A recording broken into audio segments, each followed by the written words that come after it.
So as we remember who we are, then that's when everything disappears. So that when everything straightens out, you know how it says it in the Bible, it says it in A Course in Miracles, that you lean on God and it will straighten the path for you. We have to remember that we don't do it. You see, the ego's got it set up to where we think that our ego, that is our fearful mindset, or the villain in any movie is our ego. The villain we think we have to escape from or conquer, defeat, rearrange, alter, fight, all that. Just like the old cartoons, the angel on one side and the devil on the other. We think there's a choice when you realize there's no choice, that we made up the idea of the little devil on our shoulders. It's an idea only, and that it's not a real one. Then we can remember who we are. But we're obsessed and mesmerized by the dream, by the villain, by the fact that we think we need to do anything.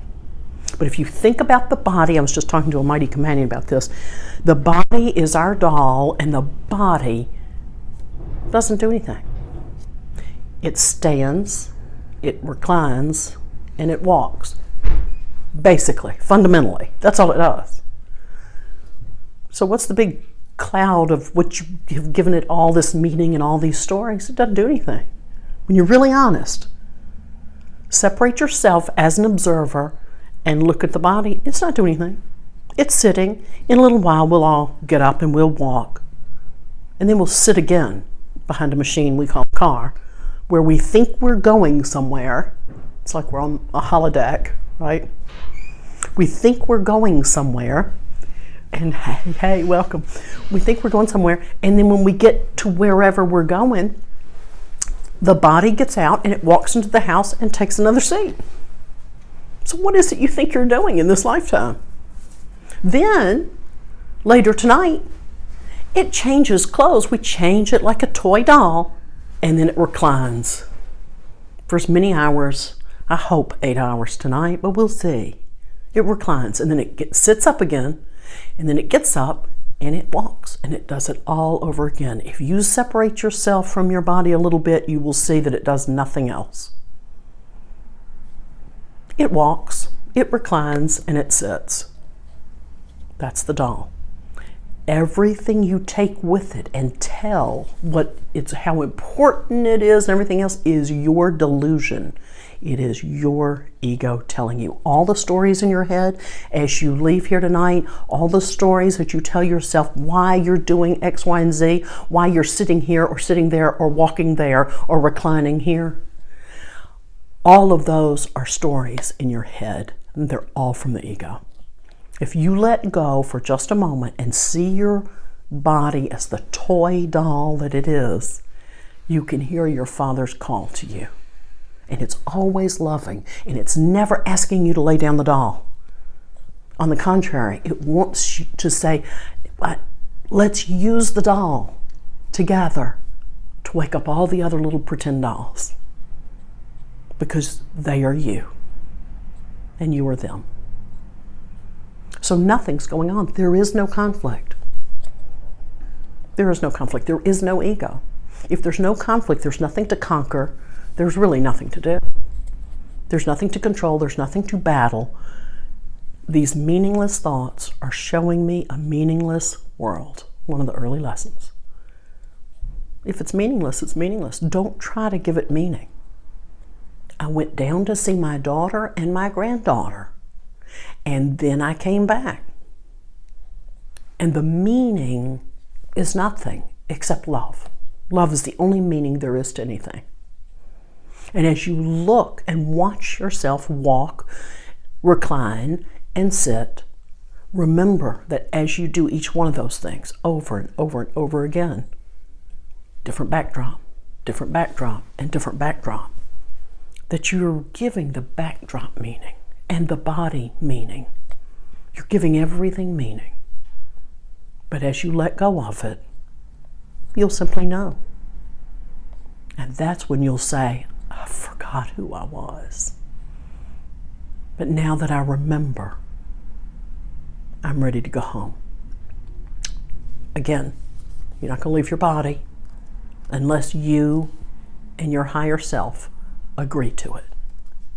You never leave your body. Nobody can leave their body without an agreement. Nobody. So when we remember that, then we realize, good Lord, you mean all these thoughts, all this storm in my head is literally just that and only that. And I keep thinking there's a stormed calm before I go to God. And you're not to calm the storm. You're to go to God and let God do it. Because the person who made the storm, that would be me, that would be all of us, who made my perception of things, cannot change that perception. That's making that, lemons making lemonade. What the Holy Spirit does is takes away the lemons completely. There's no lemonade. That's taking some sort of conflict, upset, or tragedy, or whatever you want to call what's going on in your life. You're taking those lemons, no matter how rotten and painful, and you're going to squeeze them out and add a lot of sugar, a lot of lies, and pretend it's something that it's not. And the Holy Spirit says, show me your lemons. Show them to me. And I'll say, well, this caused me pain, but I'm willing to see it differently. Are you willing to say, I'm willing, I'm letting go of the feeling about it. And all of a sudden the lemons disappear. And I'm going, oh, wow. And it really, literally, I said, oh, the lemons are gone. Now that's a rebirth. All of a sudden you feel like you've been hosed off. You've been cleansed from the inside out. Because I was trying to make my lemons real. The lemons are not real. Don't make lemonade out of them. There's no conflict. There's nothing to worry about. You're either the Holy Son of God or you're not. But the truth is you are. But you don't have to believe it, accept it, or welcome it. You don't have to. Because your belief about it doesn't add to truth at all. It doesn't take away and it doesn't add. The tragedy is that you don't know it. The Course in Miracles calls it the jest. All the silent, you hear the silent laughter. Oh, I think I'm in pain and I'm really upset. And there are times that it's like, you can hear yourself. It's not laughing at you. It is you, your higher self, going, see, that's impossible. Okay, show us your hurt. Show me your pain, God will say, and I will remove it for you. But forgetting who you are is the way we got here. So this is a Course in Remembering. As we remember the laughter that's really happening, that's us laughing at the pretend part of ourselves. Do you know who you are? How is that possible? There is no lack in God.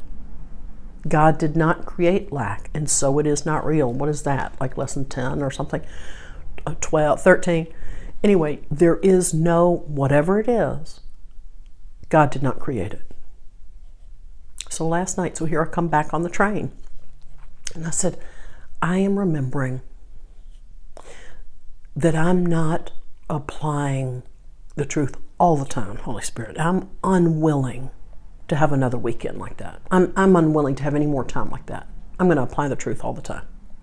So I get home and start talking to my husband about the trip and other things, and I immediately forget and start telling stories about whatever. And I thought, wait, I've got to remember to apply truth all the time. These are just stories. That's all. So I remembered again, and all it takes is practice. It is a discipline. Course in Miracles is a discipline. So as I remembered again, my goal is God. My goal is not to fix anything or anybody. My goal is God. So I fell asleep last night. And in the wee hours, I heard, you have a secret. I was asleep. I said, You have a secret. You all have a secret, but you know the secret. I said, I do. You know the secret. And then I was shown something where I said, well, of course. Who's the secret being kept from? that silent laughter. And I said, from myself. I have the secret, but I won't tell me. You have the secret. It's time to tell yourself the truth about yourself, that you are the most powerful thing in the universe, that the universe itself is part of you. So you have the secret, and you're keeping the secret from yourself. That's all that's going on. Kind of rocked my world this morning. And I said, I'm not telling myself. But it told it like it was a secret. Jane, you've got a secret. And you know the secret. It's time to tell the secret. Well, who am I keeping the secret from? Of course, Esther. Oh my God, it's me. It's me. I'm being a victim of my own story. Can't have a story without a victim. Somebody's got to play victim. Otherwise, I don't have a story. I've got a secret. You've got a secret. You've got a secret. It's time to tell ourselves gently and lovingly the truth of who we are. We're the ones keeping it from ourselves. The Course in Miracles says it is a jest. It is not, is it not, let's see, I can't remember the exact quote, but the jest is on you. You've done it to yourself, but it's very difficult to see that it's only a jest. It's only a joke you're playing on yourself. And the reason you can't remember is because you've made the joke real. So it's hard to accept the fact that it's just a joke when you believe in the pain and have gone through pain and suffering. But the pain and suffering is not real. There is a joke, there is a jest, there is a secret that you're holding from nobody but yourself. Yourself. You have the answer, and you're withholding that answer from yourself. That's beautiful. You have a secret. You know the answer. You know the secret. It's time to tell it to yourself. Gently and regularly tell yourself the truth of who you are. That's why you came. In telling yourself and claiming your power, allowing the Holy Spirit to tell it to you so that you can recognize its truth. You're not going to allow the ego to do it. That does nothing but make more ego. It puffs up the ego. The ego already thinks it's in charge. I'm talking about the real you. The real you knows that you're trying to withhold the secret from yourself. The ego naturally will fade away. Naturally will fade away. Because we were talking earlier about the Captain Marvel movie. I love all those movies because there's truth here and there in them. And she says, I just remembered who I am. I've been fighting with one arm behind my back. She just, the villain is always her ego, our ego. You have a secret. Tell yourself the secret. Stop keeping it apart from who you are. The Course says you keep separating the answer and the problem. You put the problem outside yourself, outside, away from you. And so you think there are problems to solve in the world. You're not recognizing the fact that you have the answer and the problem is in the same place. It is within you. It's not out there. There's nothing outside yourself. If there's nothing outside yourself, then it's in you. Because you attack yourself first. Remember, we've talked about this a million times before, and we project it outward. If we are a projector and our eyelids are flashing the moving pictures, that's what's happening. Do that with your eyes. You can see, oh yes, we're pretending to be here. We're pretending the dolls are alive and that we're separate. We have to figure out our own way. The ego says, turn to me. We will figure this out together. As you let go of that insane voice, you say, wait, if the problem is within me, then the answer must be within me. Can't be anyplace else but within me. That's the secret. Turn within, let go of everything you think you know, everything including this, let go of absolutely everything. Go into that quiet mind by saying everything else is meaningless, everything else is a story, everything is a justification. Everything I think about is me weaving a story about why my doll is walking through Penn Station to catch another train. Let me go sit over here. Oh, let me get up. They called my train. Let me walk over there. Let me go sit on that train. And then behold, I'm suddenly in Stanford. That's all the body does. Sits, stands, reclines. I love that. I love knowing that. And any meaning I'm giving to anything around me is made up. I'm the one doing that too. So it must be me upsetting me. Penn Station's so crowded this time. I don't like that. Hold it. It's perfectly perfect. It's fine. Well, I wish the train... That's okay. I'm here to be a blessing and to be the light. God placed me for an hour and a half or whatever in Penn Station, as well as my brothers who are one with me, to remember that we are one. That's all that's ever going on. Your job as miracle workers is to remember that you are literally placed like a doll right there. To remember for everybody. Because somebody's got to be sane in order to wake up the whole world. Somebody's got to be sane. So you don't have to say anything or do anything, but your thoughts do everything. That's our superpower. Our superpower are our thoughts. And whatever we're thinking is going to quickly outpicture. And if we're thinking in alignment with God, if we're remembering the truth, if we're just applying the truth, it's having an effect on everybody you see and those that you don't see. Because like we've said before, there's a rumor there are billions of us. But since I've never seen them, I don't know that that's true. I only know about my own mind. I have a kingdom I must rule. That's another, 200 and something lesson. I have one kingdom I must rule. It is my mind. I have allowed chaos and anarchy to be in charge. But when I rule my mind, meaning I am not willing to think that repetitive thought again. I'm not willing to entertain that lack thought again. That whatever, everybody's got a theme. Everybody's got some favorite form of fear. I'm not willing to review my past again. I let go and give my past to God. I'm not willing to think these thoughts about whatever it is that's disturbing your peace, including little things like Penn Station so crowded tonight. That won't work. Why? Because it upsets me. And I'm going, you know what? That is not true. I think I'll get up and walk among the masses. To remind myself that's not true. Everybody who's here is supposed to be here. Everybody in this class is supposed to be here. You came to hear that one thing, one, maybe two things, but one's enough. One true thought, if you apply it to your own mind throughout the week, will get you home. It clears up all the chaos. That's why there is no conflict. There is no battle. You allow the Holy Spirit within you, who is one with you, to do it for you. It's the allowing. That's why it talks about willingness throughout the entire book.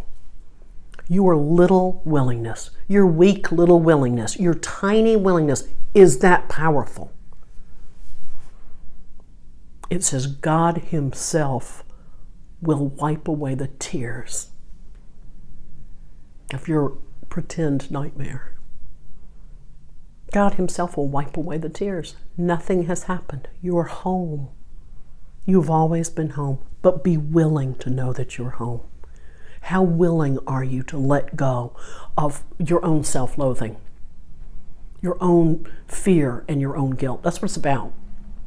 As I let go of my own fear, oh, when am I going to see my granddaughter again, or whatever it is. As I let go of that, I remember, my mind clears, and I remember I'm right here, and I'm peaceful and in a state of grace and love with God, and I can hear the Holy Spirit again. That's one thought away. But it's a true thought. It's a true thought. Stop entertaining your old stories. Stop daydreaming. I've been bad about that of late, and I'm innocent. Stop daydreaming. Oh, stop daydreaming. Remember, I'm always talking to myself, as well as other people who don't look like me, but are me. Oh, daydreaming. That means I'm using these thoughts to just delay. Why not be happy now? Why not? Why not ask the one thing that knows? There is something in you that already knows all the answers to all your questions. Why not ask? Wow. Why not do that? When you remember to do that, you will remember who you are, and you'll say, good Lord, is it that easy? Yeah, it's that easy. I was talking in this morning's class up there in Southport about how easy it was 6.5 years ago when my daughter, this child that's got the grandbaby, when she got married down there, and I didn't know anybody down there. She wanted to get married at that school that she attended, and it's a no man's land. And I went down there and I said, well, okay, we've got the venue, so we reserved that. And I said, Shay, we've got to get the dress. I said, you pick a band, because y'all know about that. I don't care about that. I've got a band from Charlotte. Fine, let's book them. Let me call and put the down payment. So, okay, and you've got the young man. Okay, now we know you're getting married. We got the priest. Okay, well, you're getting married. Now we'll find the dress. Everything else is, and it just doesn't matter. So we found the dress. Anyway, long short, here we are in this real tiny town, and we went to the only florist there. And those guys running that place said, listen, we close this shop and go for 2 weeks, and we just can't do anymore because we do all the weddings. Anybody who comes in close to this area, we do the flowers for the wedding. And I said, wow, and so you're going to be gone? And they said, yeah, we're gone, and we are so sorry. They were so nice. And I said, well, that's okay. If I have to go pick daisies or pick something in the road, wildflowers, you just walk down there carrying your wildflowers proudly and happily, because we've got the Prince Charming and we've got the all that stuff. And so Shay just laughed and said, fine. So she went back to Charlotte to work, and I came back up here. And I said, now, Holy Spirit, that is now your problem. So here's how easy it is. I didn't say, oh my God, what am I going to do with the flowers? Oh, poor me, I'm so far away, and if only. I said, now see, that's your problem. I got to go back. I've got a couple of course classes, and I have other things. The goal is you. The goal is not the wedding. All that's pretend anyway. That pretend ceremony where they exchange rings and pretend this and pretend that. That's fine. So I said, that's your job, and I'm going to leave that at your doorstep. And if it came back around, this is like only 24 hours, within 24 hours, I was going, came back around, that's your job. I'm not going to worry about the flowers. 24 more hours went by. Ting-a-ling, ting-a-ling. And I said, Holy Spirit, who is this? Holy Spirit, let me listen with your ear. Hello, Mrs. Goss. These are the guys down at Chatham. And there is an outside chance that this gal who's 15 miles, 20 miles away, whatever it is, might be able to do it. But we don't know if she's available. We didn't call her. We just thought of her. And I said, great. And thank you so much for calling. Oh, yeah, good luck, blah, blah. Goodbye, goodbye. So I said, Holy Spirit, everything's in your divine order, and it's going to be what it's going to be. I'm neither disappointed nor am I happy. Everything's fine. But I'm going to give her a ring now. Ting-a-ling, ting-a-ling. She said, hey, whatever flower shop. And I told her the story, and she said, ooh. She said, this year? I said, yes, in a few months. I mean, we only had like 7 or 8 months to throw the whole thing together. So I said, or even less. And I said, yes, this June. And she said, well, I got to tell you, I doubt it. And I said, I understand that perfectly. It's fine. So she went and got her book. She opened it up. She said, what weekend? And I gave her the weekend. She said, good Lord. I said, that's right. That's right. She said, it's the only weekend I have open. And I said, not anymore. And she said, okay, fine. Give me the info. The only weekend she had open. How perfect is that? That's how easy it is. I didn't worry about it. I declined to worry, because worry is an attack on my holy mind. That doesn't mean it didn't come up. But see, it's always your choice to make a story, make a big deal, and have all this angst about it. Or to say, Holy Spirit, I'll leave that to you, including we might not have flowers. I'm not trying to do it for a particular outcome. You see what I'm saying? So we're going to let go of it. Same thing with the dress. I bought the dress literally 6 weeks before the wedding. I'd already mailed the invitations. And I thought, ooh, there's the shop. I just know it. I can tell by looking at the outside of it. And my daughter said, yes, we're going to have, I said, I'm positive. And I just went running in, and I said, that one right there. And they said, zip, it doesn't need alterations. I said, no, it wouldn't. Thank you, goodbye, I'm leaving now. Easy. That's how we want our lives. That's exactly how we want our lives. So when I got back home, literally 2 weeks before the wedding, my husband says to me, sweet man, we're in the bed. He says, Joanie. I said, yeah, I'm reading the Corse. He said, the wedding's in 2 weeks. I said, how about that? He said, I want to get my daughter a present. You must find it. I said, Dean, the present is the wedding. We're done. And he said, no, I want to get her a present. And I said, honey, you don't. He said, did you hear me? Now, I'm telling you on one hand, right? He has raised his voice. I'll get that child a present. And I said, hello? Quick line to Holy Spirit. What? What am I going to do about this? Got to be something special from Dean. And I said, Holy Spirit, I don't know what that means. I'm leaving it to you. So here I am walking down Greenwich Avenue, and I go in another shop, and I thought I need to go in there for other reasons where they do engraving and all this kind of stuff, and I know them in there. And I said, hey, and I'm looking around for other reasons for the bridesmaids, for the, all this kind of stuff. And all of a sudden, I thought, what? Look in the case. I said, oh, look in the case. I went over and looked in the case, and I said, what is that? And the gal said, it's a locket. And I said, I need to see it. Get off the phone. She's real sweet anyway. She said, yeah. So she said, okay, goodbye to whoever. She hung the phone. She said, that's a locket. I said, let me see it. It's kind of big. She flipped it over. She said, it's a compass. And I said, that's it. I told her the story of Dean telling me. She said, oh, dear Lord, man, blah, blah, blah. We were laughing about it. Then I called Dean, and Dean said, that's it. That's my present. He said, here's what I want to write on the back. And he said something like, wherever you go, I'll always be, the compass will lead you home. she and I were going, oh, it's so sweet. Between laughing about how easy it was and then crying about Dean pouring out his heart over the cell phone to his daughter. And I thought, only Holy Spirit can do that. I can't do that. I would have been berserk driving around calling all my friends. I didn't do anything. I let go again. And as I went about my normal errands, I kept getting nudges, or I was told, pull it, look in the case. I said, the case, what's in the case? That's how easy our lives should be. That's how easy my life has been. And I'm willing to return to the ease of that by not separating out. So I like to tell about the Course in Miracles, but I also like to reveal how I've done it. Wrong. By trying, wrong. That's always the ego. By separating out, meaning, I'm going to go see my daughter, whether it's the one in New York or the one down south, and so then I'm going to play the role of mom. Wrong, you're playing a game. That's the wrong way to do it.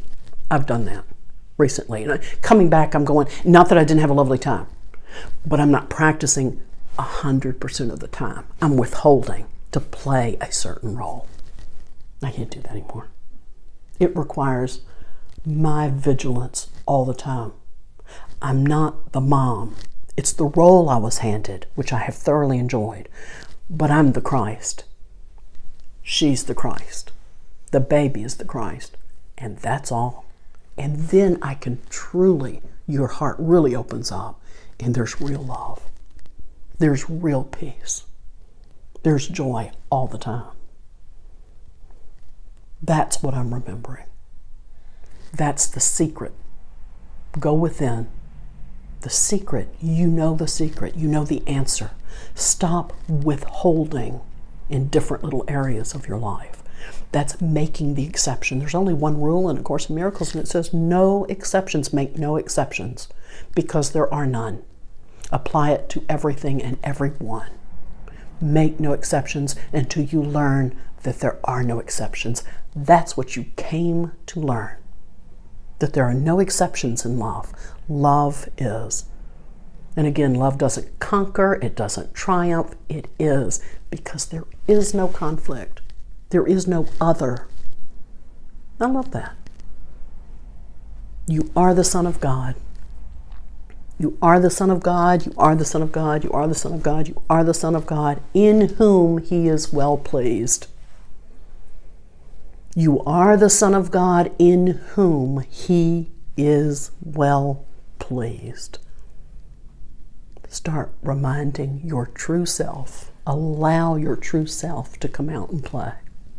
It will do miraculous things for you and remove all fear. All fear. So thank you. Thank you very much. We are done for tonight. Thank you for joining me.